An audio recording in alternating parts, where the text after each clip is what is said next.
Ya, entonces empezamos una vez esta sesión. Ya, entonces hoy vamos a hablar pues de historia del Perú del siglo XVIII y siglo XIX. Entonces vamos a empezar hablando del siglo XVIII, siglo de las luces. Ah, ya, genial, señorita, muchas gracias por la confirmación. Ya, perfecto, gracias. Entonces empezamos una vez con la sesión.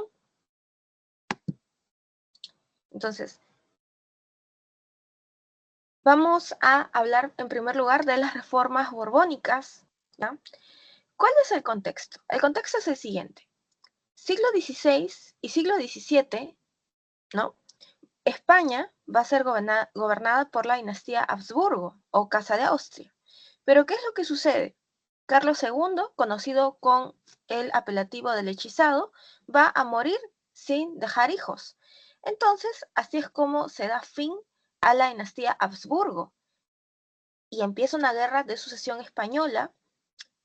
Y durante esta guerra de sucesión española, el que va a terminar siendo ganador va a ser Felipe d'Anjou, quien se va a coronar con el nombre de Felipe V. Ahora, ese señor, Felipe d'Anjou o Felipe V, ya obviamente pertenece a otra dinastía, a la dinastía pues Borbón. Y la dinastía Borbón es de origen francés. Entonces, Felipe V era en esta época pues el nieto de Rey Sol, de Luis XIV. Obviamente uno de los máximos exponentes del absolutismo francés. Entonces, había pues un sector de españoles que no estaba del tanto conformes con la elección pues de Felipe V, porque tenían miedo de que en el fondo no gobernase él, sino el abuelo, el rey Sol, Luis XIV. Entonces, bueno, esa es la historia de cómo la dinastía Borbón acaba en el trono de España. Entonces, como los Borbón entran al poder en el siglo XVIII, es por ello de que van a emprender una serie de reformas, las famosas reformas borbónicas que ven aquí, ¿no? Que se producen en este siglo XVIII, este siglo pues de las luces.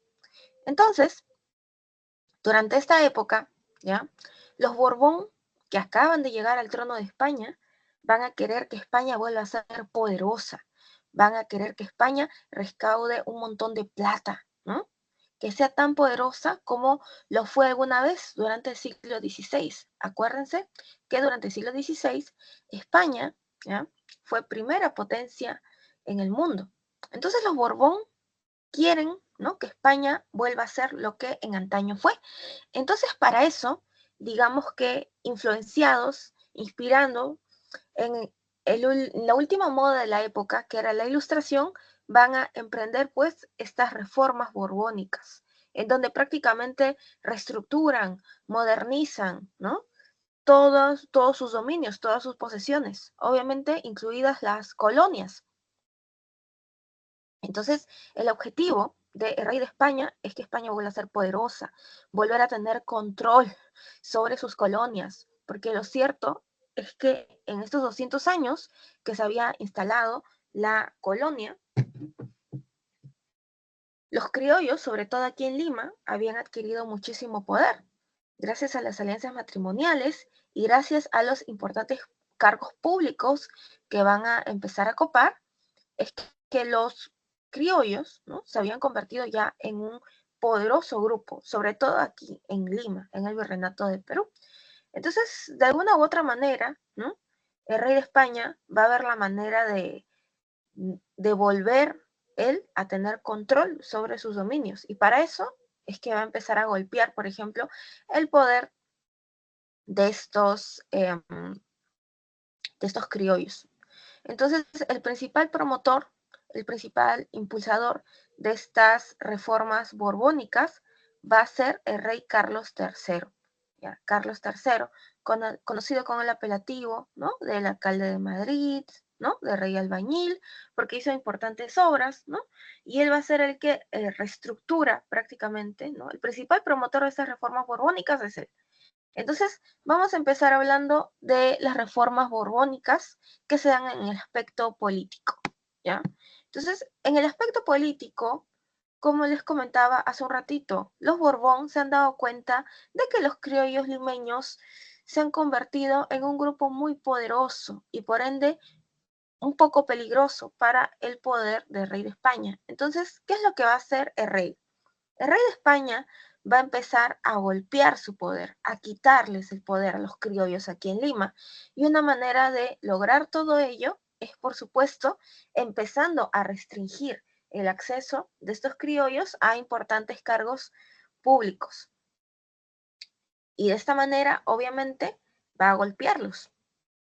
Ahora, el rey va a empezar a traer en su reemplazo a españoles, a chapetones, a peninsulares, ¿no? A españoles, porque según la lógica del rey, ¿no? Estos chapetones peninsulares sí le van a ser leales a él, al haber nacido en España, ¿ya?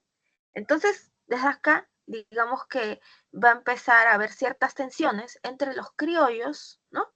Y los chapetones peninsulares, ¿ya? Los criollos obviamente van a estar furiosos con estas nuevas medidas y ellos van a decir que en realidad, ¿no? Los chapetones no saben nada de la realidad de América, contrario a ellos, ¿no? Ellos van a decir que son los más idóneos para ocupar estos cargos públicos, porque ellos han nacido en estas tierras americanas y por ende conocen muy bien lo que necesita la gente.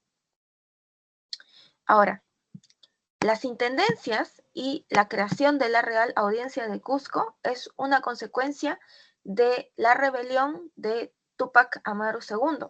¿Ya? Entonces, como todos sabemos, por conocimiento general, la rebelión de Túpac Amaru II es la más famosa, ¿no? La más sonada de toda esta época, de todo este siglo XVIII.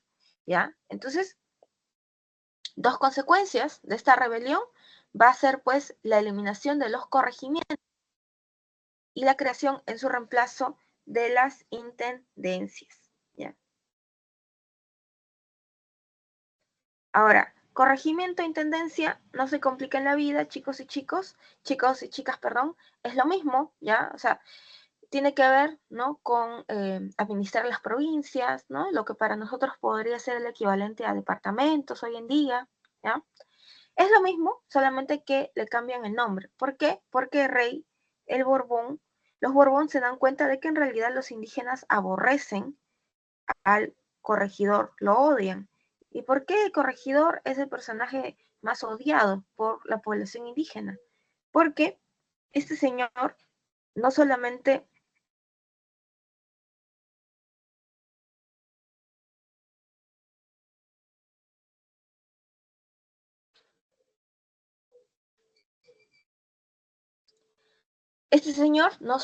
pues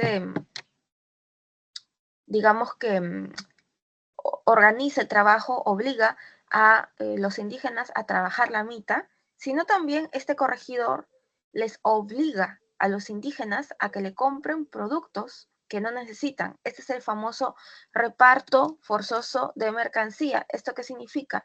Yo a la fuerza te vendo productos que no necesitas, pero tú estás obligado a comprarme. ¿Por qué? Porque soy el corregidor.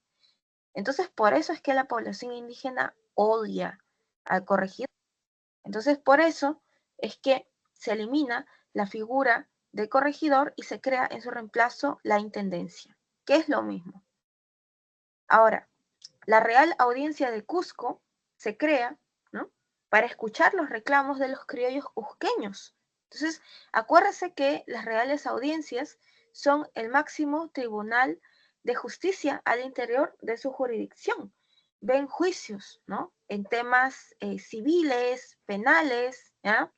Ven juicios como de pureza de sangre, por ejemplo.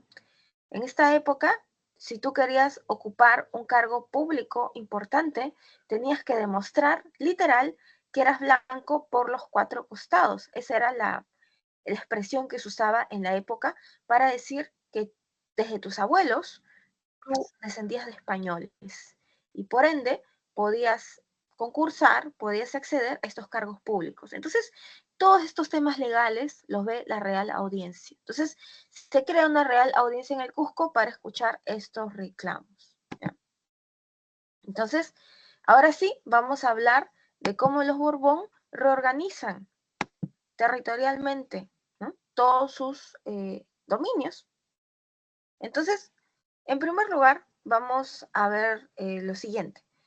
Los Borbón se dan cuenta de que en el fondo tener un solo virreinato aquí en América del Sur es peligroso, ¿ya? Porque, ¿qué sucedería si esta persona pues se rebela en contra del rey de España? El rey de España pues lo pierde todo. Entonces, debido a esto, es que el rey de España decide pues desmembrar el virreinato, crear nuevos virreinatos. Y es en ese contexto en que el rey de España va a crear dos nuevos virreinatos, ¿no? Los que pueden apreciar aquí, ¿no? Al norte vamos a tener el virreinato de Nueva Granada, que va a incluir pues las audiencias de Quito, de Bogotá, de Panamá, y al sur, ¿no? Vamos a tener la creación pues del virreinato de Río de la Plata, obviamente cuya ciudad más importante va a ser Buenos Aires, ¿ya? Entonces, ahora, si se dan cuenta, van a existir tres virreinatos, el virreinato peruano, que ya existía, ¿no? Y estos dos nuevos virreinatos, Nueva Granada y Río de la Plata. Entonces, de esta manera van a existir tres virreyes. Entonces, digamos que el poder va a estar pues más equilibrado. Ahora, en adición a esto, los Borbón van a crear cuarteles generales. ¿Y cuál es la función de los cuarteles generales? Las capitanías generales vienen a ser los cuarteles, ¿ya? Los cuarteles. Entonces, vamos a tener, por ejemplo, aquí, ¿no? En donde dice punto 4, a la Capitanía General de Chile, que sí es cierto, en esta época Chile es un cuartel, ¿ya? Que va a tener como función, obviamente, defender a las colonias en caso de ataques de piratas, de corsarios, de extranjeros, ¿no? Que se den por el Océano Pacífico. En cambio, aquí el punto 5, ¿ya? La Capitanía General de Venezuela, obviamente también es un cuartel y va a tener como función defendernos de ataques que provengan pues del Atlántico. Entonces, con esta nueva reestructuración de los virreinatos, los Borbón están buscando ser más poderosos, ¿no? Tener mayor control sobre sus dominios, sobre sus territorios. Y aquí están las intendencias que ya les había comentado hace un ratito, que se crean, ¿no? A consecuencia de la eliminación de los corregimientos y tienen prácticamente la misma función, administrar las provincias, los departamentos. Entonces acá empiezan a aparecer nuevas intendencias, ¿no? Bueno, o en realidad las que ya existían, ¿no? La de Tarma, la de Arequipa, ¿no? La de Cusco, etcétera, ¿ya? Entonces, así los Borbón están buscando volver a tener control sobre sus dominios. ¿Ya? Y ahora sí, vamos a hablar de las reformas económicas que van a emprender los Borbón, ¿ya? Entonces, estas reformas económicas van a causar un fuerte descontento en la población. ¿Por qué? Los Borbón, ya les comentaba hace un ratito, que se inspiran en la Ilustración para emprender estas reformas borbónicas. Entonces, en el aspecto económico, ¿se acuerdan que cuando hablamos de Ilustración, uno de los pilares del espíritu ilustrado era el liberalismo, y el liberalismo en el plano económico, ¿no? Se podía ver pues plasmado en el liberalismo económico, en el libre cambismo. Entonces, el libercambismo viene de esta idea, ¿no? De la libertad económica, que todo el mundo puede hacer negocios con todo el mundo, ¿no? Libertad, dejar hacer, dejar pasar, que hay que dejar que todo fluya, que nadie se puede meter en la economía, ni siquiera el rey de España. Entonces, bajo esta lógica del librecambismo, el librecambismo va a empezar a reemplazar los monopolios comerciales, ¿ya? ¿Se acuerdan que los monopolios comerciales estuvieron muy de moda en la época del mercantilismo, sobre todo durante el siglo XVI y XVII, ¿no? Con esta idea de los monopolios comerciales, por ejemplo, aquí solo España, ¿no? Comercializaba con sus colonias, ¿no? Eso es lo que nos decía esta política, ¿no? Económica del mercantilismo. Pero como ya estamos en otra época, y estamos en el siglo XVIII, ¿no? El siglo de las luces, ¿no? La última moda, ya les dije que es la Ilustración. ¿no? Entonces, y hablar de ilustración es hablar, por supuesto, ¿no? De liberalismo económico, de librecambismo. Entonces, el librecambismo va a empezar a desplazar los monopolios comerciales. Entonces, esto se va a ver reflejado en la política económica que emprendan los Borbón en esta época. Los Borbón en esta época, por ejemplo, ¿no? Empiezan a crear una política de libre comercio. ¿Esto qué significa? Que ahora se puede comerciar con todo el mundo. Ahora va a estar permitido, por ejemplo, que los holandeses, que los franceses, que los ingleses entren con su mercancía aquí y hagan negocios con las colonias españolas. Va a estar permitido. Según también esta idea de libre comercio, de la libertad económica, se van a aperturar pues un montón de nuevos puertos. 13 puertos nuevos en España, 22 puertos nuevos en América, ¿ya? Entonces, la idea es que todo el mundo comercie con todo el mundo, pero si se dan cuenta, los perjudicados van a ser los ricos comerciantes del puerto de Callao. ¿Por qué? Porque hasta antes de estas medidas, el puerto de Callao era hegemónico. ¿Esto qué quiere decir? De que los productos, ¿no?, partían de España o de Cádiz o de Sevilla, ¿no? Partían de España, llegaban a Portobelo en Panamá y de Portobelo en Panamá, ¿no?, viajaban y llegaban al Tribunal del Consulado de Callao, ¿no? Y llegaban al puerto de Callao. Entonces, esa era la ruta comercial. Pero los Borbón van a cambiar incluso esta ruta. Los Borbón van a decretar lo siguiente.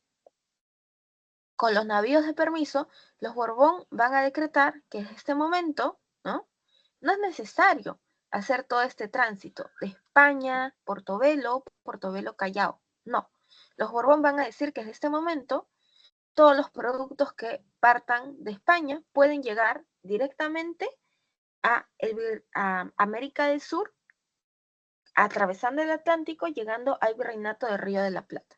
Eso es lo que dicen los Borbón. Entonces, de esta manera, si se dan cuenta, se está soslayando, se está dejando de lado, ¿qué cosa? El puerto del Callao.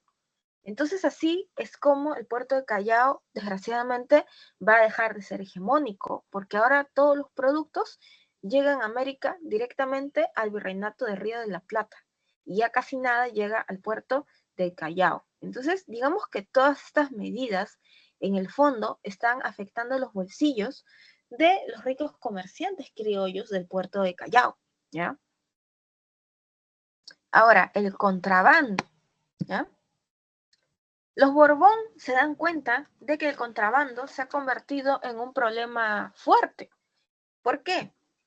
Porque estos comerciantes antes tenían la costumbre, ¿no?, de meter un montón de mercancía eh, que era considerada ilegal, ¿no? Por ejemplo, productos de otras partes del mundo, ¿no? Entonces, ellos sobornaban a los funcionarios públicos españoles para que dejen pasar su mercadería. Entonces, digamos que los Borbón, con todas estas medidas económicas, van a tratar de frenar, ¿no?, este contrabando, esta corrupción, ¿no? Porque, o sea, los criollos, o sea, lo cierto es que rompían mano, ¿no?, a estos funcionarios públicos para que dejen pasar por debajo su mercadería. ¿Ya?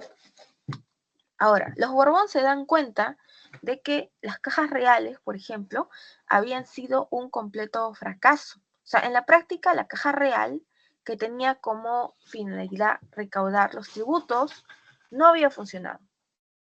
Y debido a esto, es que los Borbón eliminan las cajas reales y crean en su reemplazo las famosas aduanas, ¿ya? Entonces, las aduanas son implementadas durante el gobierno del virrey Amadi Junyent, ¿ya? El famoso, pues, amante, ¿no?, de la Perricholi, ¿ya? Entonces, en este contexto, siglo XVIII, se crean, ¿ya?, estas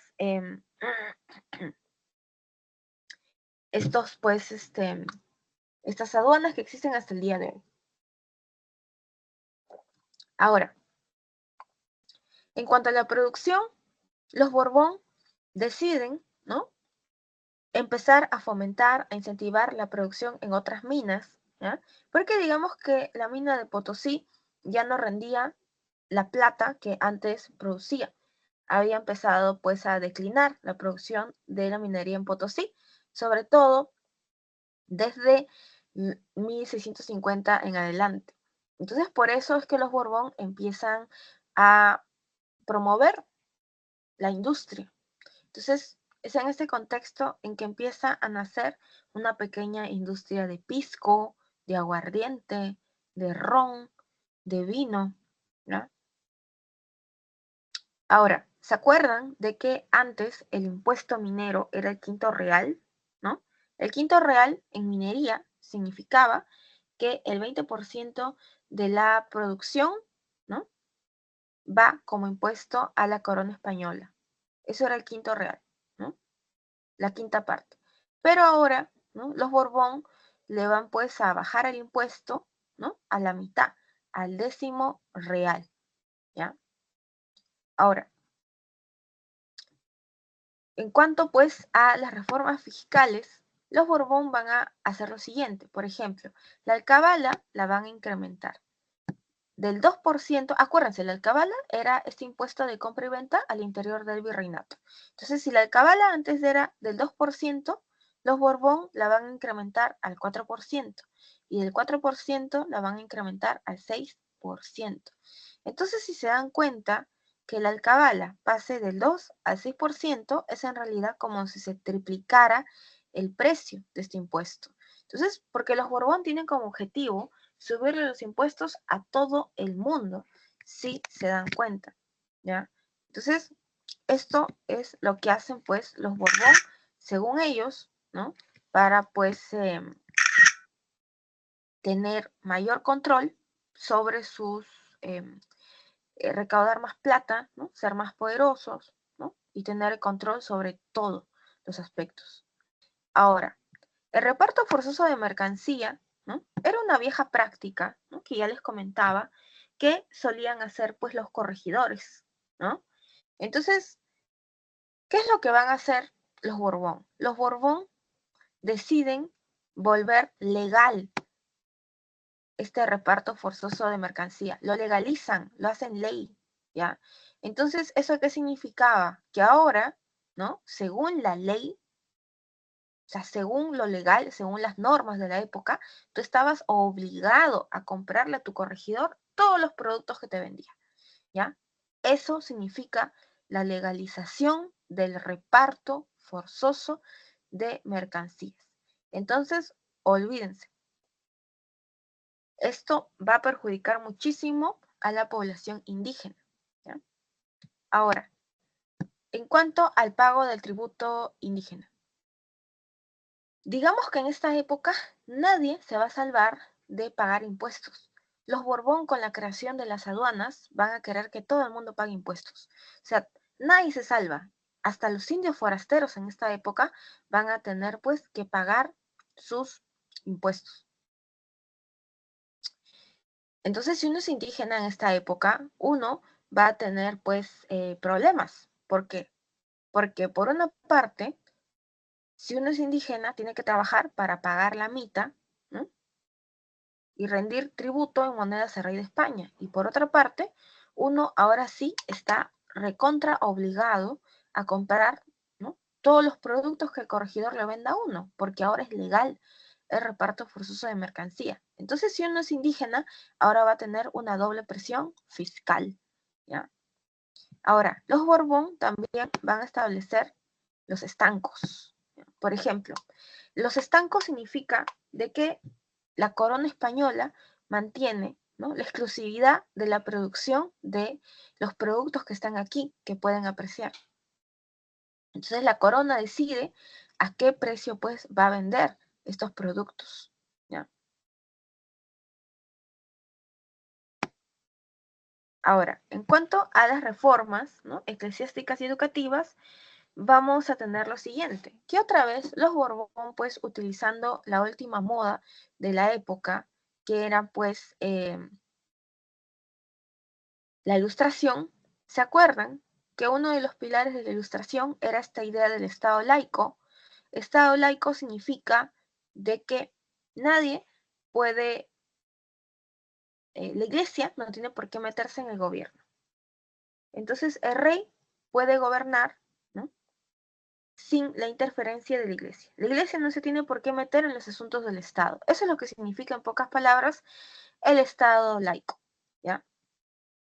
Entonces, con esta idea de la defensa del Estado laico, del anticlericalismo, ¿no?, que promulgaban los ilustrados, y aduciendo el rey de España de que supuestamente los Borbón habían dado votos de fidelidad, de obediencia al Papa y no al rey de España, bajo todas estas argucias, es que los Borbón decretan la expulsión de los jesuitas en 1767 de todos sus dominios.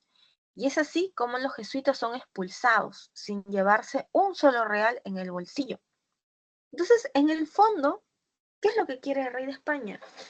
En el fondo, el rey de España quiere apoderarse de todos los bienes jesuitas, porque los jesuitas en todo este tiempo se han convertido en un grupo muy poderoso, ¿ya? Los jesuitas han adquirido haciendas, tierras, tienen esclavos, tienen mucho dinero, tienen millones de pesos, o sea, son millonarios. Entonces, España, ¿no?, que en esta época pues no es lo que era antes, ¿no?, obviamente le va a echar el ojo a todos los bienes de los jesuitas, y por eso es que, amparándose en este espíritu ilustrado, van a decretar su expulsión, ¿ya? Entonces, por eso es que los jesuitas son expulsados, y muchos de estos, años después, van a empezar a promover la independencia del Perú. Esto, obviamente, a manera de venganza en contra de los españoles, porque los votaron, ¿no?, sin dejarles un solo real en el bolsillo. Entonces, esa es la expulsión, ¿no?, de los jesuitas. Y para pasar a administrar estos bienes de los jesuitas, van a, obviamente, a estar administrándolos una junta de temporalidades, ¿ya? Ahora, consecuencias de todas estas reformas borbónicas. Las consecuencias son las siguientes. Todo el mundo está furioso con la subida de impuestos de los Borbón. Nadie está contento. Los criollos hemos visto cómo han sido perjudicados. Se les ha restringido el acceso a los cargos públicos. A los criollos se les han subido los impuestos. Ahora tienen competencia comercial por todos lados. Entonces los criollos van a estar muy, muy molestos, ¿ya? Igual el caso de los indígenas, ¿no? Los indígenas ahora van a tener una doble presión fiscal. Entonces, si se dan cuenta, los Borbón lo único que están generando es descontento en la población, que todo el mundo pues se enfurezca frente a estos Borbón.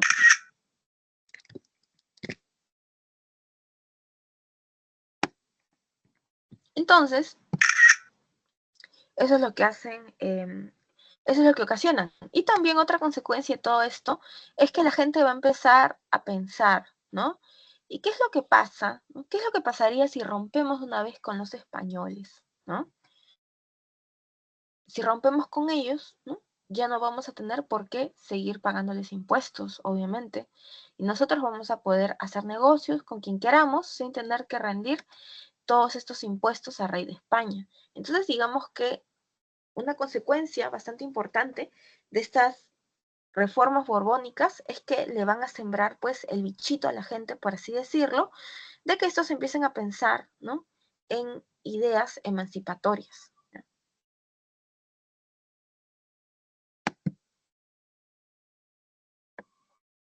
Y ahora vamos a hablar de las insurrecciones andinas del siglo XVIII, de este siglo de las luces, ¿ya? Entonces, según la doctora Scarlett O'Phelan, una reconocida historiadora especialista en este periodo, ¿no?, ella es historiadora de la Católica. Entonces, según la doctora Scarlett O'Phelan, que alrededor de casi 100 rebeliones se van a instalar en este siglo XVIII, en este siglo pues de las luces. ¿Por qué? Porque, como les digo, o sea, la gente se rebela debido a la implantación de estas reformas borbónicas. Nadie está contento con la implantación de que le suban los impuestos a los Borbón. Todo el mundo va a estar muy molesto. Entonces, ahora vamos a hablar de dos casos bastante sonados de la rebelión de Juan Santos Atahualpa y después de la rebelión de Tupac Amaru II. Entonces, vamos a hablar de Juan Santos Atahualpa. ¿Cuál es el contexto? Juan Santos Atahualpa es un personaje bastante enigmático, así como aparece, desaparece, ¿ya? Y Juan Santos Atahualpa va a hacer lo siguiente.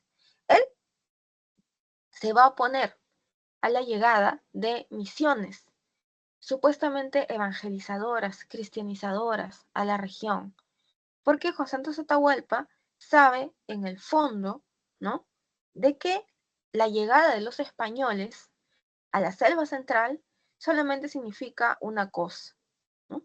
Enfermedad, muerte, porque los españoles llegan con viruela, llegan con resfríos, llegan con la rubiola, con el sarampión, con sífilis, llegan con una ratafila de enfermedades que obviamente que ya habían ocasionado el colapso demográfico, acuérdense, en el siglo XVI, ¿no? Las enfermedades de los españoles, junto con la guerra y los malos tratos de los españoles, van a hacer que la población indígena, de ser alrededor de más de 9 millones de habitantes, pasen a ser, ¿no?, tan solo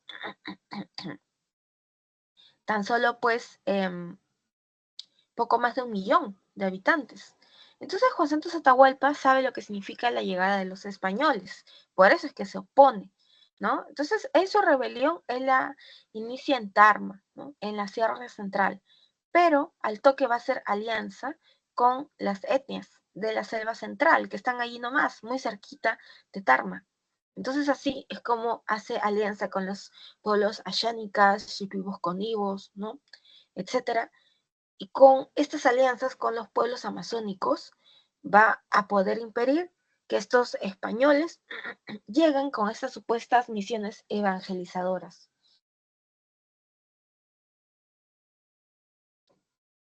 ¿Por qué? Porque Juan Santos Atahualpa sabía que en el fondo estas misiones evangelizadoras, cristianizadoras, significaban, ¿qué cosa? Significaban en el fondo, pues, que los españoles iban a llegar, iban a agarrar a la población indígena y la iban a someter, la iban a colocar a la fuerza en las reducciones, en los pueblos indígenas, y los iban a obligar a trabajar la mita. ¿Ya? Esto es lo que significaba, en el fondo, te voy a evangelizar, te voy a cristianizar. Y esto lo sabe muy bien Juan Santos Atahualpa. Por eso es que él se opone a la llegada de estas misiones evangelizadoras. Entonces, ese es el caso de Juan Santos Atahualpa. Ahora, Juan Santos Atahualpa va pues a derrotar a los españoles. ¿Por qué? Porque Juan Santos Atahualpa, junto con...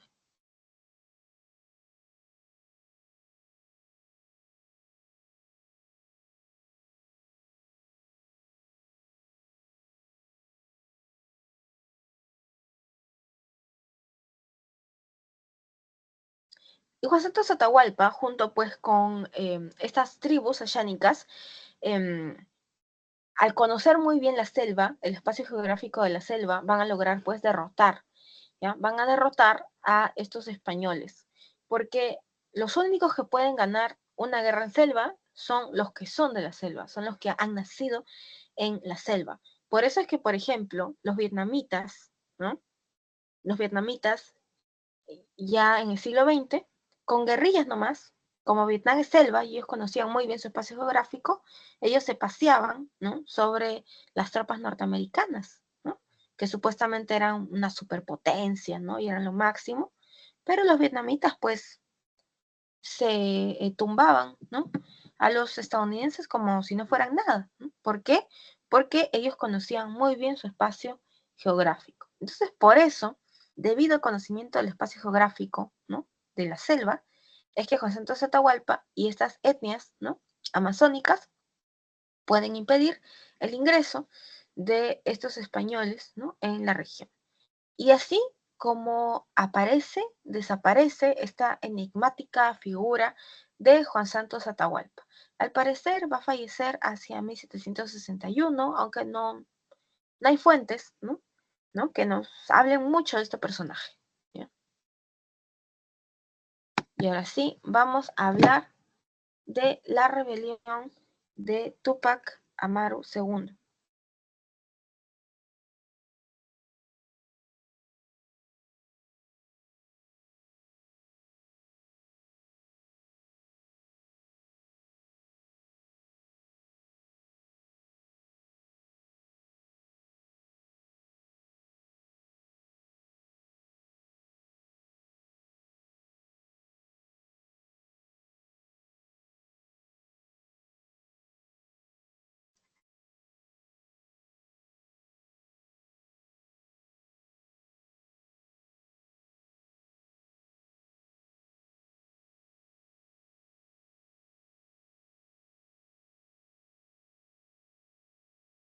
Entonces, la rebelión de Túpac Amaru II, ¿no?, es la más sonada, la más importante, la más impactante de todo ese siglo XVIII.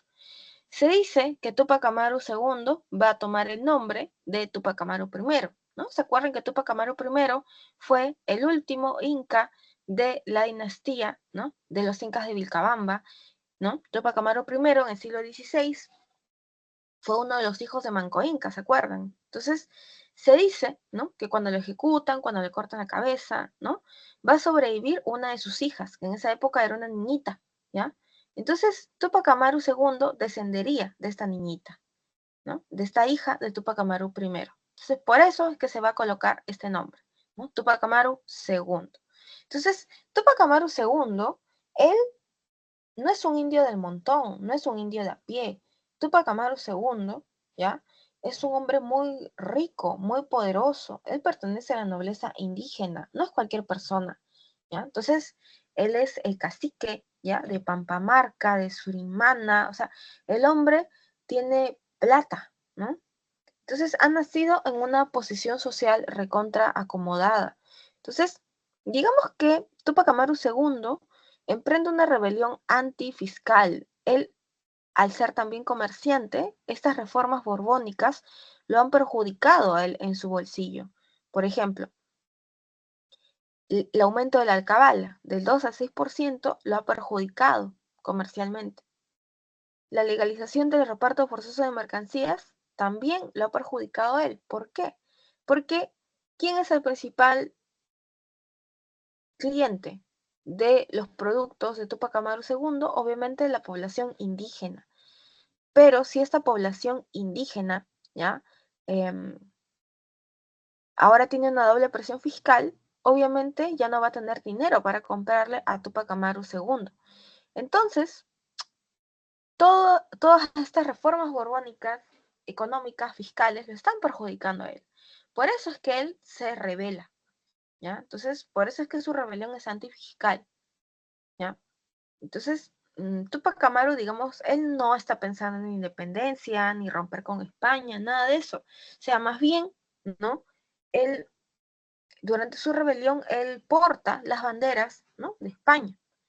Entonces, esta rebelión, ¿no?, se divide en dos etapas. La primera etapa, conocida con el nombre, pues, de la fase quechua, ¿no? Acá vamos a tener a Túpac Amaru, que junto a su familia, ¿no?, y a sus aliados, los criollos cusqueños, van a encabezar esta rebelión. Entonces, todo empieza el 4 de noviembre de 1780, cuando Túpac Amaru II y su gente capturan al corregidor, ¿no?, Antonio de Arriaga. Entonces, lo obligan a que Antonio de Arriaga convoque a una reunión para el 9 de noviembre de 1780. Y a esta reunión asisten todo el mundo. Y en esta reunión, públicamente, Túpac Amaru II lo condena a muerte y lo ejecuta delante de la población. Entonces, a pesar, ¿no?, que Antonio de Arriaga va a rogar por su vida y que va a decir que él es en realidad un funcionario, ¿no?, de la corona española, que todo está cumpliendo órdenes, lo ejecutan. Entonces, así es como muere Antonio de Arriaga. Ahora, ese mismo año, en noviembre, se va a llevar una importante victoria en Sangarará para Túpac Amaru II y su gente. Entonces, Sangarará va a convertirse en una carnicería, ¿no? Incluso queman una iglesia, van a quemar por ahí a niños, ¿no? Perdón, a gente, a indígenas que estén vestidos como españoles. Entonces, luego de Sangarará, Túpac Amaru va a tener listo el Cusco para tomarlo, pero por alguna extraña razón, Túpac Amaru no toma el Cusco, a pesar que su esposa, Micaela Bastidas, le decía, toma el Cusco, tienes que tomar el Cusco. Túpac Amaru no le hizo caso a su esposa.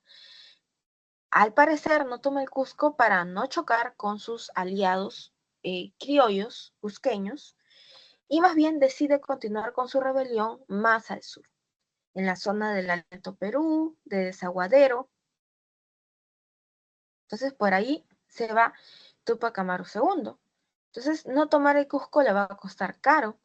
Ya para inicios de 1781, Túpac Amaru II va a empezar a sufrir las primeras derrotas, ¿ya? Hasta que Areche, ¿no? Va a estar detrás de él, ¿no? Y por supuesto, Mateo Pumacahua, ¿no? Mateo Pumacahua, como pueden apreciar todos aquí, tiene un pasado realista, ¿no? Un pasado realista. Entonces, al final, alguien delata, alguien traiciona a Túpac Amaru II, y así es como los españoles van a dar con su paradero. Entonces, en abril de 1781, lo capturan a él, a su esposa, a casi toda su familia, ¿no? Y van a ser ejecutados, ¿no? En la Plaza de Armas de Cusco. Entonces, a Túpac Amaru, ¿no? Como nos enseñan en primaria, ¿no? Lo amarran, ¿no? De las extremidades, ¿no? Y hacen pues que los caballos corran, ¿no? Entonces, el pobre muere bastante mal, ¿no? Entonces, así es como acaba esta rebelión, ¿no? Esta primera fase, la fase quechua, y va a empezar la segunda fase, la fase aymara. Entonces, los únicos sobrevivientes de los familiares de Túpac Amaru, ¿no? Van a ser su sobrino Andrés y su primo Diego Cristóbal Túpac Amaru. El resto, olvídense. Por allí que su hijo Mariano también sobrevive, pero al pobre Mariano lo llevan a España, en donde va a ser torturado el pobrecito, ¿ya? Entonces, bueno, Túpac Amaru II, ¿no? Y estaba muerto, entonces esta segunda fase la emprenden, ¿no? Diego Cristóbal, Andrés, Túpac Amaru, ¿no? Y se van a aliar con Julián Apaza Túpac Katari. Julián Apaza Túpac Katari, él es aymara, y va a adoptar el apellido Túpac, obviamente en honor a Túpac Amaru, y Katari en honor a Tomás Katari, que acababa de hacer un importante levantamiento en la zona del Alto Perú. Entonces, desgraciadamente, debido a problemas en la dirección, porque nunca los aymaras hasta el día de hoy se han llevado bien con los quechuas, ¿no? Es que pues al toque los españoles van a derrotar primero a Tupac Katari, ¿no? Después Diego Cristóbal, a pesar que se va a rendir, igualito los españoles lo van a ejecutar, ¿no? Entonces ya para el año de 1783 todo el sur ya estaba pacificado, ¿no? Porque esta rebelión había sido bastante fuerte en el sur, o sea, Cusco, Puno, Arequipa, Moquegua, o sea, el sur estaba con Túpac Amaru II, ¿no? Pero desgraciadamente Túpac Amaru II cometió el error de no tomar el Cusco. Bueno, entonces, consecuencias de esta rebelión. La corona española va a prohibir la lectura de los comentarios reales de los incas para tratar de matar la cultura inca. Acuérdense, ¿no? Los comentarios reales, ¿no? Fueron escritos por Inca Garcilaso de la Vega, ¿no? Cuyo nombre original era Gómez Suárez de Figueroa. Entonces, este señor Inca Garcilaso de la Vega, él era hijo de una princesa inca. Entonces, por parte de madre, él tenía acceso a fuentes orales, ¿no? A cómo había sido, ¿no? El imperio inca, ¿no? En su mejor época. Y todo esto lo escribe en su obra. Entonces se prohíbe esta lectura para matar la cultura, la añoranza con respecto a los tiempos de los incas, ¿ya? También otras consecuencias bastante importantes de esta rebelión es que, por supuesto, ¿no?, se suprime el reparto forzoso de mercancías, ¿ya?, para calmar a los indígenas, y para calmar a los indígenas también es que se elimina la figura del corregidor y se crea en su reemplazo la intendencia. Y por supuesto, para aplacar los reclamos de los criollos del Cusco es que se crea una real audiencia allí, ¿no?, que eran las dos consecuencias que les estaba comentando al inicio de la clase, ¿no?, que lo implementan los Borbón en este marco, ¿no? Y ahora sí, vamos a hablar de la crisis de España. Esta crisis de España es, por supuesto, ocasionada ¿por quién? Por la invasión napoleónica. ¿Se acuerdan que Napoleón Bonaparte había invadido España con el siguiente floro, el siguiente pretexto? Oigan, ¿no?, nosotros tenemos un tratado diplomático, ¿no? Miren, nosotros vamos a entrar con nuestras tropas porque queremos atacar a Portugal. O sea, ese es el floro, ¿no?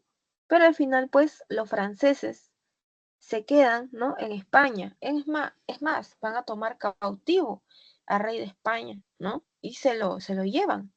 Entonces, Napoleón Bonaparte va a dejar a su hermano, a José I Bonaparte, en el trono de España. Y este señor va a ser conocido con el apelativo de Pepe Botella, ¿ya? Entonces, debido a que los españoles están en crisis, van a tratar de expulsar a los Borbón, ¿no?, a los franceses, perdón, perdón, a las tropas napoleónicas, disculpen, que están en su territorio. Es que los españoles tienen miedo que las colonias de América empiecen a buscar la independencia debido, ¿no?, a la crisis que están atravesando la metrópoli. Entonces, para evitar esto, es que los españoles crean una junta, ¿no?, central de gobierno provisional, ¿no?, mientras regresa obviamente el rey, ¿no?, y van a convocar las Cortes de Cádiz, ¿ya? Entonces, Cádiz va a tener pues la representación de representantes de todo el mundo, bueno, de todas las colonias españolas. Entonces, así es como van a llegar alrededor de 20 diputados, 20 representantes peruanos a Cádiz. Ahora, el más importante de estos representantes peruanos va a ser Vicente Morales Duárez. Él va a ser un importante abogado, jurista, incluso un tiempo llegó a ser rector de San Marcos. Entonces, él se va a convertir pues en el, digamos que, eh, presidente de estas Cortes de Cádiz. Entonces, estas Cortes de Cádiz, si se dan cuenta, son preciosas, ¿no? ¿Qué cosa nos dicen? Todos somos iguales, ¿no? Los españoles peninsulares, los chapetones, son iguales a los criollos. Eso es lo que dice Cádiz. Igualdad, igualdad. Obviamente para calmar los ánimos de los criollos, ¿no? Porque digamos que los criollos en América del Sur, exceptuando los criollos de Lima, digamos que la tienen clara, ¿no? Hay que independizarnos. Ya, entonces, para calmar los ánimos es que decretan esta igualdad de derechos, igualdad jurídica. Ahora, a los indígenas, para calmar los ánimos de la población indígena, van a decretar lo siguiente, ¿no? Desde este momento, los indígenas ya no tienen por qué trabajar la mita, ¿no? No tienen por qué seguir rendiendo tributo en monedas al rey de España, ¿no? Entonces, si se dan cuenta, estas Cortes de Cádiz son preciosas, ¿no? Igualdad, ¿no? Todos somos iguales, los indígenas ya no tienen por qué trabajar la mitad. Ahora, el producto final de todas estas reuniones va a ser, por supuesto, la promulgación de esta Constitución de Cádiz, ¿ya? Entonces, la Constitución de Cádiz va a establecer una monarquía constitucional. ¿Esto qué cosa quiere decir? De que cuando el rey de España regrese, tiene que dejar de lado el gobierno absolutista y empezar a ceñirse, empezar a basarse en una constitución, en una monarquía constitucional. Tiene que hacerle caso a la Constitución de Cádiz. Entonces, esta Constitución de Cádiz dice, ¿no? En literal, de que el rey de España, ¿no? No es dueño, ¿no? De su nación, ¿ya? Y otra vez esta idea de liberalismo, ¿no? Libertad de prensa, libertad de expresión, ¿no? ¿Ya? Entonces, libertad de opinión pública, ¿ya? Entonces, y va a haber tolerancia con la gente que emprenda, pues, algún tipo de rebelión al interior de las colonias españolas, ¿ya? Entonces, por ejemplo, Marisa Bazán, ¿no? Ella es historiadora, ella estudia este periodo, según ella, ¿no? Digamos que toda esta experiencia en Cádiz, digamos que son las previas, ¿no? De lo que más adelante va a ser la implantación del Congreso peruano, ¿ya? Esas son, pues, las previas, ¿no? De la experiencia, pues, legislativa, ¿no?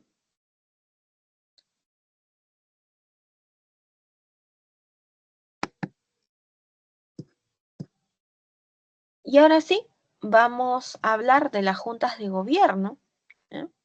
Las juntas de gobierno habían nacido en este contexto, ¿no? De crisis, ¿no? Que está viviendo la metrópoli en España, ¿no? Entonces, según esta idea, ¿no? Según esta idea, las juntas de gobierno van a nacer con esta idea de ser fidelistas, de estar a favor del regreso de Fernando VII al trono de España, ¿no? Eso es lo que nos dicen las juntas de gobierno. Eso es al inicio, eso es por fuera. Son fieles al rey de España. Pero con el transcurso del tiempo, de los años, estas juntas de gobierno se van a convertir en focos de conspiración, ¿ya? Y aquí la gente se va a reunir para empezar a planificar la independencia de América, ¿ya? Entonces, el que no se creía este cuento de las juntas de gobierno va a ser el virrey Fernando Abascal. Entonces, Fernando Abascal, junta de gobierno que veía, junta de gobierno que suprimía, ¿ya? ¿Y de dónde creen que partía este ejército a suprimir estas juntas de gobierno? Pues obviamente de Lima, ¿no? De la capital, ¿no? Del Virreinato de Perú. Acuérdense que nosotros éramos bastión de las colonias en España. Éramos la colonia más importante. Y Lima en realidad no quiere la independencia. Los criollos limeños no quieren la independencia. A diferencia de los criollos de la sierra, ellos sí están a favor de la independencia. Los criollos de Lima no. Y ahora vamos a hablar de los precursores, ¿ya? Los precursores, ¿no? Pueden ser o reformistas o separatistas. En cuanto a los reformistas, como su mismo nombre lo dice, solamente quieren reformas, ¿ya? Entonces, digamos que no quieren romper con España, ¿ya? Entonces, no quieren emanciparse, no quieren independizarse, solamente quieren cambios, pero seguir siendo colonia de España. Entonces, acá, por ejemplo, vamos a tener el Toribio Rodríguez de Mendoza. Él fue rector del Convictorio de San Carlos durante esta época y les va a enseñar a sus alumnos las ideas ilustradas, las ideas liberales. Baquijano y Carrillo, ¿no? Recontra famoso por el elogio al virrey Jáuregui, que el elogio pues no tenía nada, ¿no? Baquijano y Carrillo invita a la inauguración del año académico a este señor, ¿no? A Jáuregui, el virrey Jáuregui. Y delante de todo el mundo, ¿no? Baquijano y Carrillo empieza a criticar duramente el gobierno del virrey Jáuregui. Ahora, Hipólito Unanue también va a enseñar a sus alumnos las ideas ilustradas, ¿no? Al interior de la Facultad de Medicina, ¿no? ¿no? Ahora, en cuanto a los separatistas, como su mismo nombre lo dice, separatistas quieren separarse, quieren romper con España de una vez, quieren divorciarse, independizarse, emanciparse de la metrópoli de España. Entonces, digamos que los separatistas son los más radicales, ¿ya? Entonces, acá, como ejemplo, vamos a tener a Juan Pablo Vizcarra y Guzmán. Yo les comentaba hace un ratito que él fue un importante jesuita, ¿no? Entonces, acuérdense, los jesuitas fueron expulsados por el rey de España de estas tierras. Entonces, obviamente, Juan Pablo Vizcarra y Guzmán va a estar a favor, ¿no? De que el Perú de una vez rompa con España y se independice. Esto es una venganza jesuita, ¿no? José de la Ribagüero, ¿no? También va a estar a favor del bando independentista, ¿no? Conocido con el apelativo del eterno conspirador, ¿no? José de la Ribagüero es todo un personaje también en la época, ¿no? Que va a acabar convirtiéndose en el primer presidente, ¿no? Que vamos a tener como república independiente. Y ahora sí, vamos a hablar de las rebeliones y conspiraciones criollas de esta época. Entonces, si se dan cuenta, estas conspiraciones, estas rebeliones que ya están pensando en la independencia, son encabezadas por criollos, pero en la sierra, ¿ya? Si se dan cuenta. Acá no van a ver a ningún criollo de Lima planificando la independencia o levantándose en Lima. No. Acá los que se levantan son los criollos de la sierra. La mayoría de estos levantamientos, o sea, lo dirigen los criollos de la sierra, pero tienen un fuerte apoyo, ¿no? En la población indígena de a pie, los mestizos, ¿ya? Entonces, toda esta gente sí quiere la independencia en la sierra. Entonces, la mayoría de estos levantamientos está esperando la llegada de refuerzos argentinos o se levantan debido a la influencia, ¿no? De los argentinos. O sea, los argentinos la tienen clara. Los argentinos, o sea, los comerciantes bonaerenses la tienen clarísima. Ellos quieren independizarse de una vez para no tener que seguir pagando estos altos impuestos a los españoles, que a ellos pues no les conviene para nada, ¿ya? Entonces, en el caso de Tacna, vamos a tener a dos personajes bastante importantes. Primero, la rebelión, ¿no? De Francisco de Sela y después de Pallardel. Sela, ¿no? Inicia su rebelión en 1811, ¿no? Él se rebela, ¿no? Porque él estaba esperando la llegada de refuerzos argentinos, ¿no? De Castelli, ¿ya? Entonces, lamentablemente fracasa, ¿no? Y al pobre pues lo encarcelan, ¿no? Y el caso de Tacna, ¿no? También se da 2 años después, Pallardelli, ¿no? También va a tener el apoyo, va a ser fuertemente influenciado por los argentinos, ¿ya? Pero, lamentablemente, estas dos rebeliones en Tacna, ¿no? Tanto la de 1811 como la de 1813, fracasan. Ahora, en el caso de Huánuco, acá vamos a tener el caso de Juan José Crespo, ¿no? Él es un criollo de la sierra que se va a aliar, ¿no? Con otros criollos igual como ellos, ¿no? Se va a aliar con la población indígena, ¿no? ¿Ya? Con la gente, ¿no? Con la población local, ¿ya? Entonces, y desgraciadamente también es derrotado. Ahora, en cuanto al Cusco, ¿ya? En cuanto al Cusco, de todas estas conspiraciones, ¿no? De esta época va a ser la más importante. Entonces acá vamos a tener a la rebelión de los hermanos Angulo, ¿no? Entonces, los hermanos Angulo van pues a aliarse a Mateo Pumacahua. Mateo Pumacahua en esta época ha pasado de ser realista, ha pasado de ser pro España, pro español, a pasar, ¿no? Al lado independentista, ¿ya? Entonces, no se sabe, ¿no? ¿Por qué es que cambia de parecer, ¿no? Mateo Pumacahua, acuérdense que él era, ¿no? El que le seguía los pasos a Tupac Amaru II, ¿no? Y ahora pues está a favor, ¿no? Del movimiento emancipatorio independentista, ¿no? Pero bueno, entonces acá también en esta rebelión de Cusco va a participar el poeta Mariano Melgar, el famoso autor de los Yarabíes, ¿no? Mariano Melgar tenía tan solo 25 añitos cuando va a participar de esta rebelión. Él va a ser una especie de secretario de actas de aquí, de Cusco. Entonces al final, cuando son derrotados, los españoles pues los fusilan, ¿no? Incluido al pobre poeta, ¿no? Mariano Melgar, ¿no? Por eso muere con tan solo 25 añitos, fusilado. ¿Ya? Y ahora sí, vamos a hablar de la corriente libertadora del sur. ¿Ya? Entonces, vamos a hablar, ¿no? O sea, antes, ¿no? O al menos a mí en primaria me enseñaban, ¿no? De que todos los peruanos nos unimos juntos para derrotar a los españoles malos, ¿no? Eso me enseñaban al menos a mí en primaria. No sé si habrá cambiado, ¿no? Pero digamos que Heraclio Bonilla, que es un importante historiador, él, con motivo de la celebración de los 150 años de la independencia del Perú, publica un ensayo en donde, junto a Karin Spalding, él se cuestiona si la independencia del Perú fue concedida o fue concebida. O sea, nosotros nos independizamos o nos independizan. Eso es lo que Heraclio Bonilla pues se cuestiona, ¿no? Con motivo de los 150 años de la celebración de la independencia.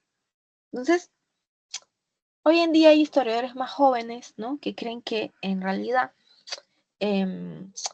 hablar, ¿no? De que a nosotros nos independizaron, ¿no? Los argentinos, los chilenos, ¿no? En realidad, soslayar es dejar de lado, ¿no? A gente que ya estaba pensando en la independencia, como lo acabamos de ver hace un ratito, ¿no? Con el caso, pues, de estos criollos de la sierra, ¿no? Entonces, bueno, vamos a hablar del complejo proceso de independencia peruano. Entonces, aquí vamos a empezar hablando primero de la independencia de los argentinos. ¿Se acuerdan, no? Los argentinos se independizan, la tienen clara ellos. ¿Por qué? Porque ellos ya no quieren seguir pagando impuestos a España, ¿ya? Entonces, ellos quieren romper y hacer sus negocios por su cuenta. Entonces, así es como los argentinos envían al general don José de San Martín con la misión de independizar el Perú, porque los argentinos sabían de que su independencia peligraba si el Perú seguía pues siendo bastión de los españoles. Entonces, así es como, ¿no? Don José de San Martín, antes de llegar aquí, al virreinato peruano, ¿no? Va pues en el proceso a independizar la Capitanía General de Chile. Entonces, la independencia de Chile se sella con la batalla de Maipú. Entonces, independizado Argentina, independizado Chile, don José de San Martín contrata los servicios de Lord Cochrane, ¿ya? Para que Lord Cochrane, ¿ya? Obviamente haga un mapeo, ¿no? Haga un recorrido hasta Paita, ¿no? Y le diga a San Martín, sí, está libre todo, puedes pasar. Entonces San Martín desembarca con sus 4.000 soldados. Y estos soldados eran pues argentinos y chilenos, ¿no? Los que desembarcan en Paracas, ¿no? Entonces, luego de esto, ¿no? San Martín, la gente de San Martín va a tener una primera entrevista, ¿no? Con la gente del virrey. Entonces, en esta conferencia de Miraflores se presentan los dos bandos. ¿Y cuál va a ser la propuesta de San Martín, ¿no? De la gente de San Martín? Obviamente que el Perú se independice de España, pero con, con una monarquía constitucional. Entonces, según la idea de San Martín, los peruanos, que siempre habían estado acostumbrados a la jerarquía, ¿no? Debían pues ser gobernados por un príncipe extranjero, ¿no? Que tenía que venir de Europa. Y este príncipe tenía que ser apoyado, respaldado, ¿no? Por pues los notables de Lima, por Conde de San Isidro y compañía. Entonces, ¿y qué cosa es lo que quiere la gente del virrey? La gente del virrey quiere obviamente que el Perú siga siendo colonia de España, pero se comprometen pues a que el rey Fernando VII va a cumplir lo estipulado en la Constitución de Cádiz. Entonces, obviamente, si se dan cuenta, tanto la gente de San Martín como la gente del Virrey están hablando, pues, em, em, de una monarquía. Acá nadie está hablando de república, ¿ya? Previamente, don José de San Martín había enviado a Antonio Álvarez de Arenales a que haga una expedición sobre la Sierra Central. Entonces, es así como van a conocer, por ejemplo, Tarma, ¿ya? Ahora, San Martín también había declarado un bloqueo comercial a Lima. Ningún producto entra a la capital. Esto, por supuesto, lo hace con la siguiente idea, de generar una presión en la población, ¿ya?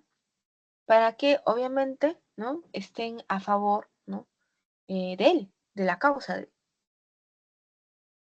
Entonces, se dice, ¿no?, que para esta época tan mal está el asunto, ¿no?, tan mal está la cuestión, de que llega un momento en que el virrey, ¿no?, se va, abandona Lima, junto con su ejército, junto con su gente. Entonces, si se dan cuenta, los notables de Lima se quedan desprotegidos. Entonces ya empezaban a haber sublevaciones, ¿ya? Entonces los indígenas, los esclavos empezaban a sublevarse en contra de los notables de Lima, ¿no? Entonces los notables de Lima sentían que estaban entre la espada y la pared. Los españoles habían dejado la capital y ellos estaban expuestos a la sublevación de esta gente, de las masas, y por otra también tenían miedo de esos extranjeros, ¿no?, de San Martín y compañía. Entonces, a los notables de Lima, digamos que no les queda de otra, ¿no?, que enviar una carta a San Martín invitándolo, ¿no?, a pasar a Lima. Entonces, así es como San Martín entra con sus tropas, ¿no?, a la capital, y con esto pues se pone orden. Ahora, San Martín va pues a obligar, bueno, no obliga, ¿no?, sino se aparece con el papel, ¿no?, del acta de la independencia, y les dice, ¿no?, a los notables que tienen que firmarlo. Ahora, todos los notables firman. Entonces, esos notables en realidad tenían miedo también de San Martín, tenían miedo de que si no firmaba lo que él les decía, ¿no?, inmediatamente, pues, tal vez esos extranjeros podían matarlos a ellos, a sus familias, quitarles sus propiedades, etcétera. Entonces, al final, ¿no?, don José de San Martín sale, ¿no?, del balcón, ¿no?, de la Plaza de Armas de Lima, a proclamar, ¿no?, desde este momento el Perú es libre e independiente por la voluntad general de los pueblos y por la justicia y su causa que Dios defiende. Viva la patria, viva la libertad, viva el Perú, ¿no? Entonces, ahora, antes de que San Martín proclame la independencia aquí, ¿no?, en Lima, en la Plaza de Armas, digamos que Trujillo ya había proclamado su independencia, Piura también. Entonces, al norte, digamos que la tiene más clara, ¿no? En cambio, todavía la Sierra Central y la Sierra Sur continuaba siendo bastión de los españoles, ¿ya? Entonces, todavía la independencia no, digamos que no estaba sellada. Y ahora vamos a hablar del protectorado del gobierno de don José de San Martín. San Martín se queda aquí un año y durante este año de gobierno va a hacer las siguientes obras, ¿no? En primer lugar, va a crear la Biblioteca Nacional del Perú, la BNP, pero en esa época, pues, la biblioteca tuvo como sede, ¿no?, el centro de Lima, obviamente. Entonces, durante esta época también, ¿no?, se crean los símbolos patrios, ¿no? La bandera, ¿no? Supuestamente San Martín, ¿no?, había tenido un sueño, ¿no?, ya en donde él estaba pues con pariguanas, ¿no? Y estas pariguanas, como tenían el color rojo y blanco, decide que estos colores deben tener pues la bandera del Perú, ¿no? En este contexto es que se crea el himno nacional, uno de los más bonitos del mundo, ¿no? La escarapela, ¿no?, el escudo, ¿ya? Todos nuestros símbolos se crean durante el protectorado de San Martín. Ahora, don José de San Martín también va a decretar una ley de libertad de vientres. Él va a decretar de que todos los nacidos desde el 28 de julio de 1821 en adelante, ¿no? Nacen libres, son libres. Esto lo hace obviamente para ganarse, ¿no? A la población negra. Y para ganarse a la población indígena, ¿qué es lo que hace? Desde este momento, ¿no? Los indígenas ya no tienen por qué seguir trabajando la mita, ya no tienen por qué seguir pagando tributo al rey de España. San Martín también durante su año de gobierno va a tratar, ¿no? Desde el poder, digamos que promover un debate acerca de cuál debería ser la mejor forma, ¿no? de gobierno del Perú, si la monarquía, ¿no? O la república. Obviamente San Martín está a favor de la monarquía constitucional. Según la lógica de San Martín, los peruanos no estaban preparados todavía para nacer como una república. Según San Martín, que él había analizado el Perú y había llegado a las siguientes conclusiones. Los peruanos siempre habían estado acostumbrados a esta idea de la jerarquía, ¿no? Por ejemplo, durante los tiempos del Inca, ¿no? Obviamente la máxima autoridad era pues el Zapa Inca. Durante los tiempos de la colonia, obviamente la máxima autoridad, ¿no? Aquí era el virrey, ¿no? En la metrópoli era el rey de España. Entonces, San Martín decía, peruanos, hacedme caso, elegid la monarquía como forma de gobierno, o si no, la anarquía os devorará.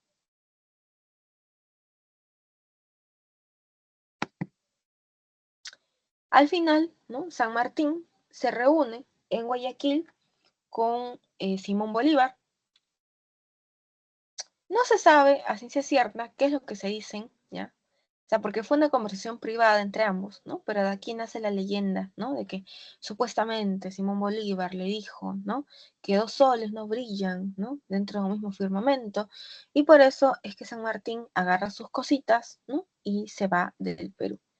Y así es como llega Simón Bolívar. Bueno, o sea, sí es cierto que San Martín regresa y se va, pero en buena parte, ¿no? Lo más lógico es que se haya ido porque no gana, pues, su proyecto político. No gana la monarquía, gana la república, ¿no? Gana la república. Claro, o sea, el Congreso, ¿no? El primer Congreso Constituyente decide de que el Perú debe adoptar, ¿no? Como forma de gobierno la república, no la monarquía, ¿ya? Entonces por eso es que San Martín agarra sus cositas y se va, y nunca más regresa. Entonces, durante este primer Congreso Constituyente, vamos a tener, ¿no? Que le van a encargar al mariscal José de la Mar. Ahora, la Mar también tiene un pasado realista, un pasado pro-español, ¿no?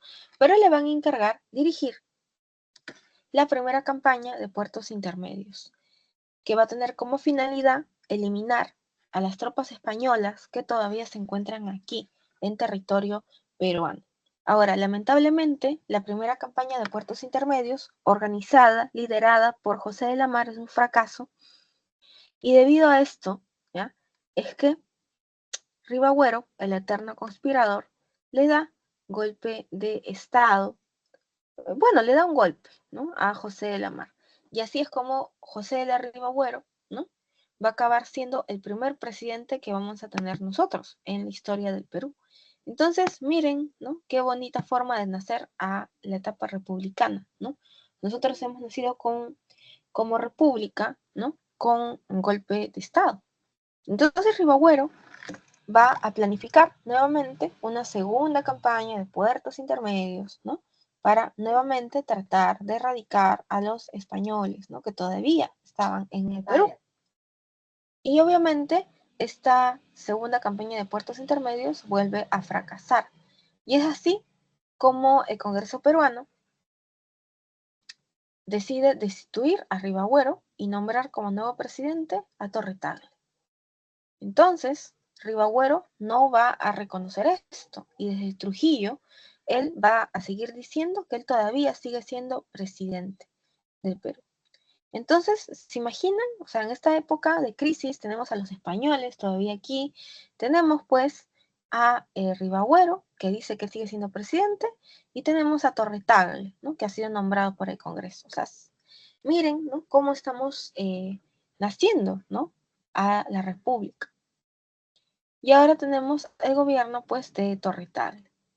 El gobierno de Torre Tagle, si se dan cuenta, solamente duró unos cuantos mesecitos. ¿Por qué? Porque a Torre Tagle le encuentran misivas, le encuentran cartas en donde Torre Tagle está coqueteando por lo bajo, ¿ya? Con el virrey La Serna, ¿ya? También a Ribagüero le van a encontrar cartas, ¿ah? Le van a encontrar misivas también en donde él coquetea con La Serna. Entonces, es en este contexto en que los españoles siguen aquí, ¿no? Le encuentran estas cartas, ¿no? A Torre Tagle y Ribagüero, que el Congreso peruano decide pues cambiar de estrategia, ¿no? E invitar al Libertador, a Simón Bolívar, a arribar aquí, ¿ya? Al virreinato, bueno, a la naciente República Peruana, ¿no? Que todavía tenía pues al virrey La Serna, ¿no? Y a los españoles ocupando la Sierra Central y la Sierra Sur. Entonces, así es como empieza la corriente libertadora del norte, con la llegada de Simón Bolívar aquí. Entonces, Simón Bolívar decide cambiar de estrategia. Simón Bolívar se va a dar cuenta de lo siguiente, de que en el fondo, ¿ya? De que en el fondo, digamos que las campañas de puertos intermedios, ¿no? Han sido un fracaso. Entonces ya no hay que atacar por la vía marítima. O sea, no hay que atacar a los españoles por la vía marítima. Hay que cambiar de estrategia. Entonces la nueva estrategia de Simón Bolívar va a ser la siguiente, ¿no? Buscar a los españoles por la vía terrestre. O sea, enfrentarlos, ¿no? En las pampas de Junín. Buscar a esos españoles. Entonces así es como se da la batalla de Junín. Y esta batalla de Junín va a ser encabezada, ¿no? Por el libertador, ¿no? Simón Bolívar. Entonces, se dice que estábamos a punto de perder en esta batalla de Junín, hasta que Rásuli le dice a Simón Bolívar, ¿por qué no le damos una oportunidad, ¿no? A los húsares? Los húsares, ¿no? Eran gente común y corriente que habían recibido cierta instrucción militar. Entonces, Simón Bolívar decide darle esta oportunidad a los húsares, y así es como salen, ¿no? Los húsares a batallar. Y contra todo pronóstico acabamos ganando la batalla de Junín, ¿ya? Entonces acá, ¿no? A estos húsares, ¿no? De Junín después se los va a condecorar, ¿no? Por su importante labor, ¿no? Durante esta batalla. Entonces, meses después, en diciembre de 1824, ¿ya? El 9 de diciembre, se va a dar la batalla de Ayacucho, ¿no? En las Pampas, ¿no? Entonces, en la batalla de Ayacucho, acá, esta batalla va a ser comandada por Sucre, uno de los brazos derechos del libertador Simón Bolívar. Entonces, nos va a ir tan bien en la batalla de Ayacucho que se dice que nosotros vamos pues incluso a herir al virrey La Serna. Entonces, Canterac, que es uno de los brazos derechos del virrey, ¿no? La Serna, va a acabar firmando con nosotros la capitulación de Ayacucho. Entonces, en la capitulación de Ayacucho, ¿no? Los españoles reconocen la independencia del Perú. Pero si ustedes leen la capitulación de Ayacucho, ¿no? Más parece que los españoles hubieran ganado, ¿no? ¿Qué otra cosa? ¿Por qué? Porque la capitulación de Ayacucho dice, ¿no? Que el Perú se compromete a indemnizar a los españoles, ¿no? El Perú se compromete a pagar los gastos, a cubrir los gastos de los españoles durante el tiempo que deciden quedarse todavía en el Perú. Ahora, el Perú se compromete, ¿no? A no procesar judicialmente a ningún español que haya participado en el bando realista durante estas guerras de independencia. Entonces, si se dan cuenta, ¿no? O sea, la capitulación de Ayacucho es, pero, bueno, terrible, ¿no? Pero bueno, al menos los españoles reconocen de que nosotros, ¿no? Somos independientes. Entonces, así es como con la llegada de Simón Bolívar, 3 años y medio después de que don José San Martín había proclamado la independencia, recién, ¿no? Se puede sellar, ¿no? Esta independencia. Y ahora vamos a hablar, ¿no? Del breve gobierno, ¿no? De Simón Bolívar, de los proyectos políticos de Simón Bolívar. Simón Bolívar, ¿no? Mientras estuvo aquí, ¿no? El Alto Perú se va a transformar, ¿no? Porque a creación de Sucre, ¿no? En el país de Bolivia. Obviamente le va a colocar Bolivia en honor pues a Simón Bolívar, ¿no? También, durante esta época, Simón Bolívar tiene un importante proyecto político, ¿ya? Que es que todo, prácticamente toda América del Sur, ¿no? Excepto Brasil, excepto Haití, se unan, ¿ya? Se unan y sean uno solo, ¿ya? Muy parecido, ¿no? A los Estados Unidos, algo así, ¿ya? Ahora, él quería que la capital estuviese en Panamá, debido a su posición estratégica, ¿no? Porque Panamá, ¿no? Conecta el Atlántico con el Pacífico. Entonces, finalmente, ¿no? Luego de esta reunión en Panamá, ¿no? El proyecto político de Simón Bolívar va a tener mucha oposición, ¿ya? Entonces, nunca se llega a concretar. Entonces, Simón Bolívar va a tener un plan B, y el plan B de Simón Bolívar es unir todos los pueblos que él ha libertado, ¿ya? Entonces, ese es el segundo proyecto político que él tiene, la Federación de los Andes, que es como el plan B. Al final tampoco se llega a concretar, ¿ya? Entonces, justo acababa de estallar una rebelión en la Gran Colombia. Entonces, a Simón Bolívar no le queda otra que abandonar el Perú. Deja el Perú y nunca más regresa. Entonces, al final, ¿no? Va a enfermar de tuberculosis y va a morir, ¿no? Sin ver concretado ninguno de sus proyectos políticos, ¿no? Entonces, esa es la figura del libertador Simón Bolívar. Y bueno, para acabar esta sesión, vamos a hablar, ¿no? De una línea de tiempo, ¿no? Que esquematiza, que resume todo lo que hemos trabajado, ¿no? En estos minutos de clase de asesorías académicas, ¿no? Entonces, hoy hemos hablado del siglo XVIII, ¿no? Este siglo de las luces, que trae consigo una nueva dinastía, los Borbón, ¿no? Y los Borbón van a utilizar la última moda, ¿no?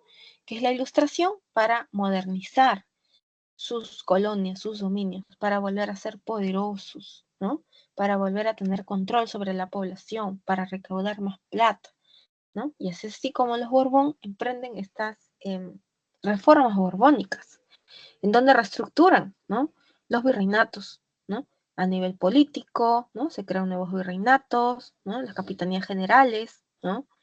Ya, a nivel económico, acuérdense, los Borbón le suben los impuestos a todo el mundo, ¿ya? Y a nivel eclesiástico expulsan a los jesuitas, ¿no? Entonces, consecuencia de las reformas borbónicas, todo el mundo está furioso debido a esta subida de impuestos que han hecho los Borbón. Ahora, a consecuencia de las reformas borbónicas, ¿no? Vamos a tener las rebeliones, las insurrecciones indígenas que ocurren en todo este siglo XVIII, todo este siglo de las luces. Entonces, los casos más sonados los hemos visto, ¿no? Que son dos, el de Juan Santos Atahualpa y el de Túpac Amaru II. Entonces, Juan Santos Atahualpa, ¿no? Se une a las tribus de la selva amazónica para evitar la llegada de las misiones franciscanas, ¿no? Entonces, le va muy bien a Juan Santos Atahualpa, ¿no? Y el caso de la rebelión de Túpac Amaru II, ¿no? Es el más sonado ya de todo el Perú, pues, de todo el Perú colonial, ¿no? Túpac Amaru II, él creía que descendía de Túpac Amaru I. Entonces, Túpac Amaru II va a hacer una reforma antifiscal, ¿no? porque él está en contra, en realidad, de la subida de impuestos de los Borbón. Entonces, lamentablemente, Túpac Amaru II no toma el Cusco cuando debió tomarlo y eso le cuesta caro, ¿no? Entonces, por eso es que al poco tiempo, ¿no? Lo acaban pues tomando prisionero, ¿no? Y lo ajustician, ¿no? Y lo matan a él y a casi toda su familia, ¿ya? Entonces, bueno, de ahí va a continuar una segunda fase, ¿no? Pero esta fase aymara también va a fracasar. Ahora, entrando ya al siglo XIX, hemos visto en esta sesión, ¿no? La crisis del imperio español, ¿no? Y esta crisis de la metrópoli de España se da debido a la invasión napoleónica, ¿no? Napoleón, ¿no? Invade España y coloca a su hermano, a Pepe Botella, en el trono de España. Entonces, mientras hay esta crisis, los españoles, por miedo a que los americanos empiecen a buscar la independencia, convocan las Cortes de Cádiz, que van a tener representantes de todos lados, ¿no? En el caso peruano va a destacar la presencia, ¿no? de Vicente Morales Duárez, quien va a convertirse incluso en presidente de estas Cortes de Cádiz. Entonces, estas Cortes de Cádiz van a declarar igualdad entre chapetones y criollos, ¿no? Los indígenas no tienen por qué seguir pagando tributo. El producto final de todas estas reuniones va a ser la Constitución de Cádiz, ¿no? Que establece una monarquía constitucional. Ahora, ni bien regresa Fernando VII al trono de España, abole la Constitución de Cádiz y restablece el absolutismo en pues España. Entonces, esto es un retroceso a todo lo que ya se había avanzado, trabajado en Cádiz. Entonces, luego de esto, ¿no? Hemos visto que aprovechando el contexto se empiezan a crear las juntas de gobierno en toda América, ¿no? del Sur, que por fuera son fidelistas, pero con el tiempo se van a transformar en focos de conspiración. Entonces, el que va a suprimir esto va a ser Fernando Abascal, ¿no? Junta de gobierno que ve, junta de gobierno, ¿no? Que envía un ejército desde Lima para atacarlos. Entonces, también hemos visto, ¿no? A las dos ideologías que aparecen en esta época, ¿no? El reformismo, que quieren seguir siendo colonia de España, solo que con ciertas reformas, y el separatismo, ¿no? Esta gente piensa que ya es momento de romper con España, ¿no? Después hemos visto, ¿no? Las rebeliones que se dan entre 1811 y 1814, encabezadas por criollos de la sierra, ¿no? La más sonada va a ser la de Cusco, ¿ya? La de los hermanos Angulo. Y después ya nos hemos centrado en el proceso de independencia peruano, que es recontra complejo aquí, ¿no? Porque la gente en Lima no quiere la independencia. Los criollos en Lima no quieren. Entonces, y hemos hablado, ¿no? de la corriente libertadora del sur, ¿no? de el general pues don José de San Martín, y con la que se proclama la independencia, y la corriente libertadora del norte, ¿no? liderado por Simón Bolívar, con la que se concreta, se sella la independencia, ¿no? ya en la batalla de Ayacucho, ¿no? en diciembre de 1824. ¿no? Entonces, esto hemos visto en esta sesión y ahora sí vamos a pasar a resolver los ejercicios de esta semana, ¿ya? Entonces, vamos a empezar una vez con el ejercicio número 1.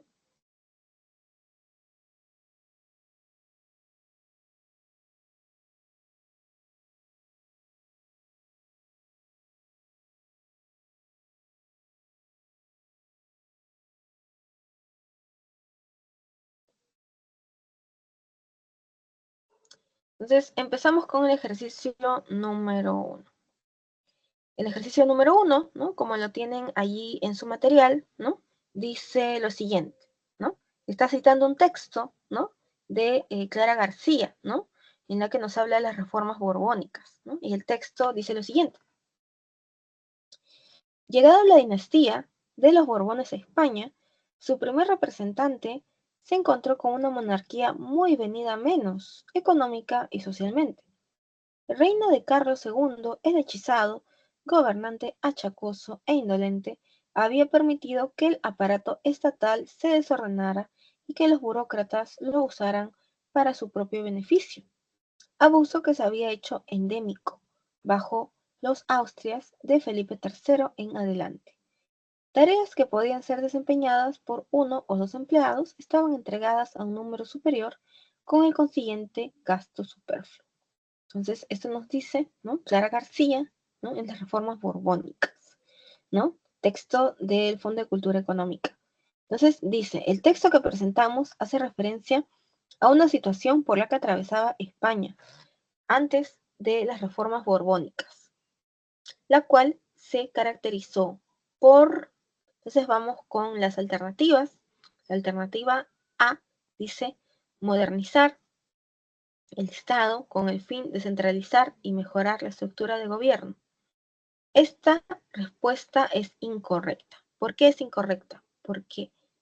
Porque la pregunta nos está haciendo alusión a la situación por la que atravesaba España antes de las reformas borbónicas. O sea, está haciendo alusión probablemente al gobierno, ¿no? de Carlos II el Hechizado, ya que él era de la Casa de Austria, la Casa de Habsburgo.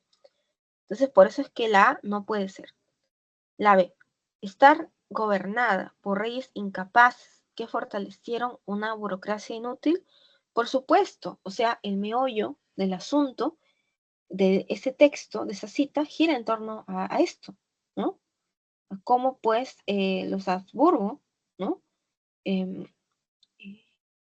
digamos que permiten, ¿no? Que hayan 2, 3, 4 funcionarios, ¿no? Burócratas, ¿no? Que es un gasto inútil, ¿no? Para el gobierno de España. Entonces, por eso es que aquí la respuesta es la B de beso. La 1 es la B de beso. Ahora, debilitar el poder de la nobleza criolla en el acceso a los cargos públicos, no, esto es falso, de esto no nos habla esa sentencia. Y esto más bien haría alusión a las reformas borbónicas, pero aquí no nos están preguntando por las reformas borbónicas. Entonces, por eso es que la C no puede ser. D. Fortalecer el poder de los Austrias en la administración del Imperio Español.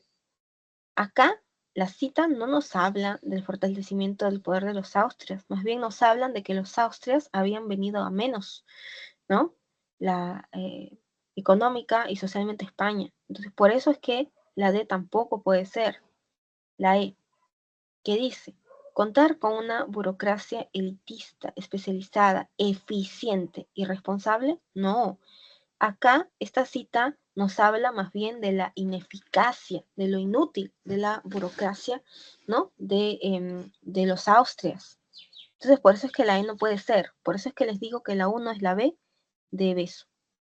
Vamos con la sentencia 2. La 2 dice, en el contexto de las reformas borbónicas del siglo XVIII, se produjeron levantamientos indígenas de carácter antifiscal y anticolonial, que también expresaron un discurso milenarista y mesiánico. La rebelión de Juan Santos Atahualpa en la región de Gran Pajonal nunca fue develada, pero la de Túpac Amaru II fue derrotada en Cusco. Se atribuye como causa principal de la derrota a, entonces les están preguntando por qué, por la derrota, ¿no? De la rebelión de Túpac Amaru II. Vamos con las sentencias. La A dice la superioridad técnica y contundente del armamento realista. No, recordemos que a Túpac Amaru, ¿no? Lo delatan, ¿no? O sea, hay alguien que lo traiciona dentro de su gente. Entonces, por eso es que no puede ser la A. La B, el excesivo localismo de la rebelión, concentrada solo en torno al Cusco.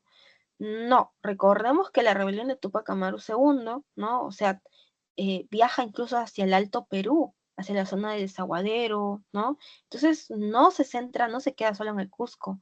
Además, Túpac Amaru II tuvo apoyo en lo que hoy vendría a ser Puno, Arequipa, Cusco, todo el sur estaba con Túpac Amaru II. Entonces no se centraliza en torno a Cusco. Por eso es que la B no puede ser. La C, la difusión de la retórica fidelista en la Sierra Sur y el centro del virreinato. Si lo miran fríamente, si la Sierra Sur apoyó a Tupac Amaru, ¿la Sierra Sur era tan fidelista? No, no era tan fidelista, ¿no? Porque están apoyando a Tupac Amaru II, por eso es que no puede ser. La D, ¿qué dice la D? La falta de apoyo, indiferencia y divisionismo de la nobleza indígena peruana, esta alternativa sí es la correcta, ¿ya? ¿Debido a qué? Debido a que, o sea, hay divisionismo, ¿no? Al interior de la élite, ¿no? Indígena. Entonces, digamos que hay un sector, ¿no? De indígenas que no deciden no apoyar tampoco a Tupac Amaru II, ¿no? Sobre todo después de la masacre de Sangarará, ¿no? Que empiezan allí como que a desconfiar un poco de él y a quitarle un poco este apoyo a Tupac Amaru II, ¿no? Entonces, digamos que esta sentencia es la que más se asemeja. Ahora, vamos con la pregunta 3. La pregunta 3 dice lo siguiente. Las Cortes de Cádiz promulgaron la Constitución de 1812, fue de carácter liberal, ya que expresaba la ideología democrática de la mayoría de sus diputados. Proponía un gobierno con poderes limitados, es decir, una monarquía constitucional donde muchas funciones políticas dejaban de recaer en decisiones de rey y pasaban a manos de asambleas locales y centrales elegidas por sufragio popular. Sus leyes no solo beneficiaban al pueblo español, sino también al sector indígena al promulgarse los decretos sociales. Respecto a estos últimos, señalar la verdad de verdadero o falso, ¿no? De las siguientes proposiciones, ¿ya? Entonces, vamos con la primera sentencia. Dice, la sentencia 1, igualdad entre los indios y los españoles y su derecho a la ciudadanía. Acuérdense, ¿no? Que las Cortes de Cádiz dice igualdad entre criollos y españoles. Entonces, por eso es que la primera sentencia es falsa. Ahora, la 2 dice, derecho a practicar libremente su religión andina y ancestral. Las Cortes de Cádiz no permiten que los indígenas regresen a la religión que tuvieron en la época de los incas. Entonces, por eso es que esta sentencia es falsa. La sentencia 3 dice, tener acceso a cargos de poder político como el de virrey. No, no, eso definitivamente. O sea, el cargo del virrey lo nombra el rey de España, ¿ya? Lo nombra el rey de España. Entonces, no es que, no sé, un indígena, ¿no? O un criollo solito pueda. 4. El reparto de tierras, la abolición de la mita y el tributo indígena. Esto sí es verdadero.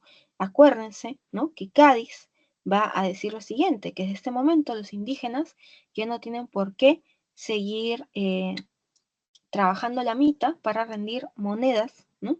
Al rey de España. Entonces, por eso es que aquí la respuesta es la letra E. Vamos con la 4. Bueno, ya son la 1 de la tarde. No sé si la señorita tutora me podría dar permiso para acabar con las 2 preguntas restantes, o como hubo este problema de conectividad.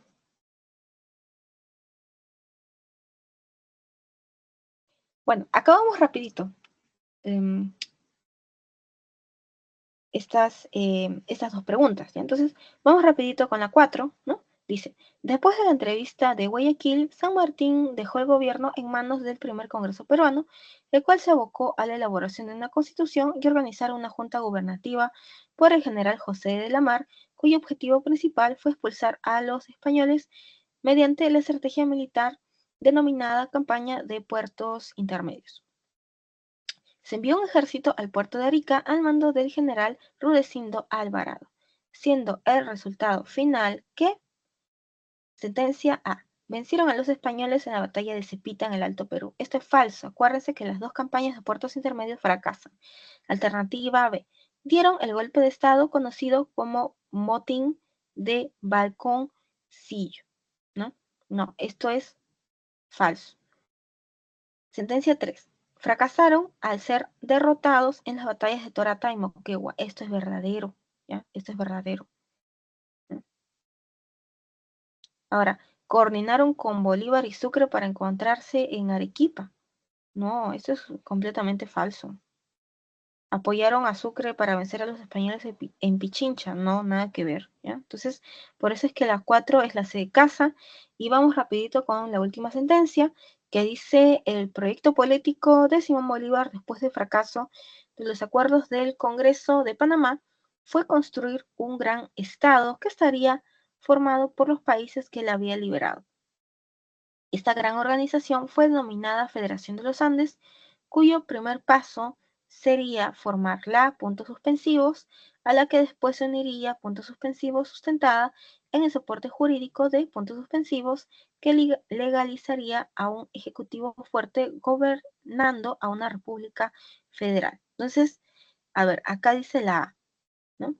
Sería formar la Federación Perú-Boliviana, ¿no? La Gran Colombia, la Constitución Vitalicia de 1826, sí. Esa es la respuesta correcta. ¿Ya? Esa es la respuesta correcta. Entonces, ahora sí, les dejo, ¿no? Las claves en la pantalla, ¿ya? Y con esto culminaríamos esta sesión del día de hoy.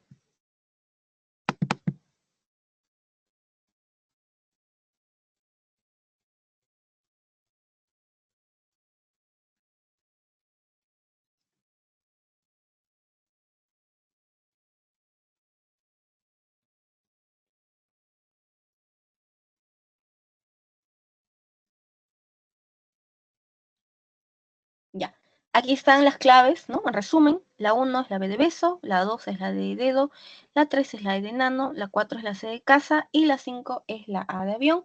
Gracias por su atención, ¿ya? Y hasta luego.